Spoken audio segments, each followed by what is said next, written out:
Winners, butt kickers, champions in life. Vincent Rose here, the Fat Killer with H2G Fitness, coming to you from my dining room. And I hope everyone's having an incredible evening.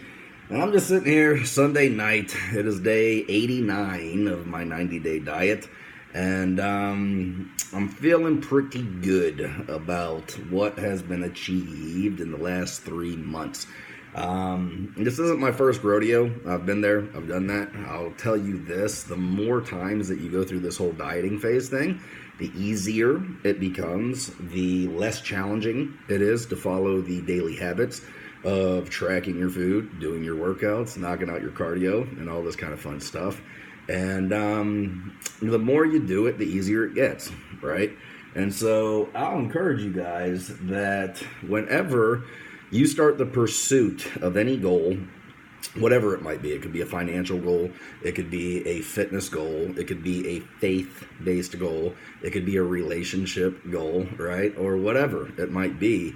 The beginning is always the hardest, right? I will tell you that my first diet that I did in 2012 was by far the most challenging. I had not developed healthy habits in my life, and it was my first time that I had ever tried. And there was a lot of trial and error that I had to go through, right? I was experimenting on myself. I didn't know anything. It was my first time going through it. And I didn't do what all my clients do, which is hire a coach. I started studying on my own and just started fumbling through it and figuring it out, right? And so my first cut took 3.5 months to do. And I won't say it was hard, but it was challenging, right? There was a lot of stuff to figure out, and there was a lot of disciplines that I needed to put in place and to concrete in my life. 2013, I bulked the entire year, and I cut down again in 2014.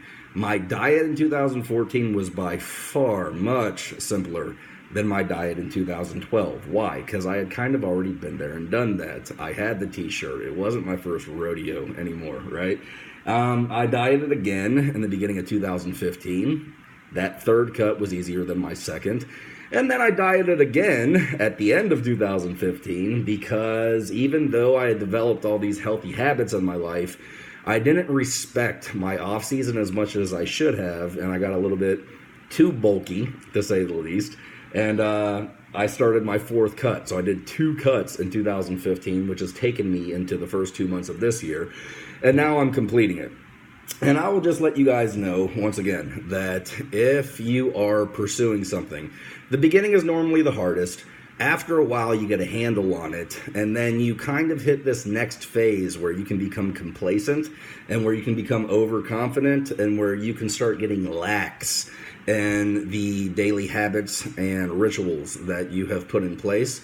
And that's a check up from the neck up kind of a time where it's like, okay, well, you know what? I'm kind of slacking. I need to get back to the basics and get back to it. And man, if I can do it, anybody can do it. This is my 4th time doing this deal. At the end of 90 days, I would say I'm beach body ready. I'm not show ready. Am I lean? I'm pretty lean. I'm going to post some day 1 to day 90 comparisons tomorrow. Depending on what angle you hit me from, I do have veins that are running up and down my abdomen right now, which is kind of fun, kind of cool, kind of weird at the same time. I never knew that your abdomen can get vascular. But there's a lot of other fitness people that I follow who are competitors, and I don't fool myself into thinking that I'm somewhere that I'm not. If there was a competition tomorrow, could I hop on stage and be competitive? The answer is no. And I've set a new goal for myself. I've gotten beach body ready 4 times now, right? And I want to take things to the next level. And for the very first time in my life, I truly do want to get competition lean. Are my abs visible? Very. Am I vascular? Sure.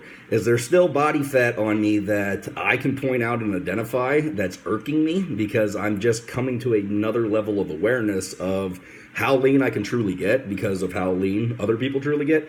Yes. On my abdomen region, right, it's pretty shredded. But if I feel like in my back, I can still pinch skin that's not paper thin yet. When you know, here's how you know whenever you're competition lean, right? And most of y'all don't care because y'all never have a desire to get competition lean. It's just something that I want to do, and so I'm speaking freely on it. But the way that you know your competition lean is this. If you pinch the skin on the back of your hand, right, it's paper thin. There's no fat under it. You don't store fat in the back of your hands. And here's a tip. If you are storing fat in the back of your hands, it's time to stop doing that, right? Because you're not supposed to store fat in the back of your hands. But the way that you know your competition lean is it doesn't matter where on your body you pinch. If you pinch your arm, like for instance right here on my arm, that's not paper thin yet. I still have stuff that I can lose here. I still have stuff I can lose here. There's still parts of my body that are carrying body fat that even though to the untrained eye, it's like, man, that dude is shredded. I know I can take it to the next level, and that's exactly what I plan on doing. So, you know, I'm excited about posting my 90-day transformation pick tomorrow. I will continue to diet throughout this week. I don't have any cheat meals scheduled tomorrow or anything like that. This weekend, I am going to have some fun. Friday night, Saturday morning, Saturday night, Sunday morning. I got 4 treat meals that I will partake in, and I will enjoy every single bite of all of those meals. And then I'm hopping right back on the stick, and I'm pushing myself to the next level. I've never got competition lean. I'm going to get competition lean. Why? Because I've never done it, and it's a goal of mine, and I want to do it. And I encourage you guys, man, to set some goals for yourself that challenge you, that are difficult, that are hard, and then see what you're made of, right? In order to be successful with this, first and foremost, you have to set the goal.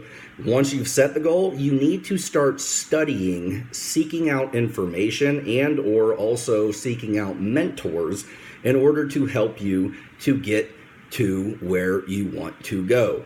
And then you start implementing what it is that you're learning. You start implementing the game plan. You start pushing yourself, developing the disciplines, developing the habits, developing the rituals, and you start getting the job done. And here's a tip. Along the way, you're going to fall down. You're going to hurt your knees, right? You're going to scrape your elbows and all this kind of fun stuff. If you think my 90-day cut has been 100% perfect and I've been on track all of the time, you're wrong. I have fallen off the horse just like anybody else. The only difference is I don't publicly announce it because that would be kind of silly. I'm telling people that I can help them. And whenever you're in a leadership role, the worst possible thing that you could do is show the chinks in your armor because they're like, well, crap, if even he can't do it, then I can't do it. But that being said, even though I have stumbled a little bit, you want to know what? Over the last 90 days, 90 to 95% of the time, I've been on track. I haven't beat myself up about the 5 to 10% of the time that I've been off track. And I've managed to go from flab to abs in 90 days. 90 days ago, I was a mess. I didn't even qualify as a fitness person. You would not have caught me anywhere without my shirt on. Matter of fact, I live 20 to 25 minutes from the beach, and I started getting fluffy August time frame, and I live in Texas, so it's not like it's cold here or anything like that in the August time frame. I wouldn't go to the beach, and if I did, I for darn sure wasn't taking my shirt off. I wasn't going to the pool. I was very uncomfortable in my own skin, but I set a goal. I traveled this journey. I fumbled a little bit along the way, but I got back up. I stayed on track, and I got the darn job done. And I will enjoy the treat meals that are coming up, but I'm jumping right back on the stick, and I'm pushing this to limits that I've never done before. Why? Because we're here to do something, right? And whatever you're good at, whatever you're passionate about, whatever it is that you're interested in, you need to pursue that, challenge yourself in that, succeed in it, and then use it to inspire other people to believe that they can do something great too, whatever it might be. I'm a fitness fanatic. Not everybody relates to that, and that's fine. You might be good at this or that or this or whatever it is. It doesn't matter. But whatever is something that you are passionate about, believe in, and want to pursue, don't just sit back and not pursue it. Pursue it. Because if it's in your heart to do so, it's what you're here for, in my humble opinion. So anyways, this is just late night rants from the Fat Killer, right? And I wanted to share with you guys. If anybody's listening, hopefully it helped. If you tuned me out a little while ago, no big deal. And with that, over and out. Vincent Rose, H2G Fitness. The future is bright. Something good is happening. You guys take care. Be blessed. Over and out. Pursue your dreams, passions, and goals. Peace.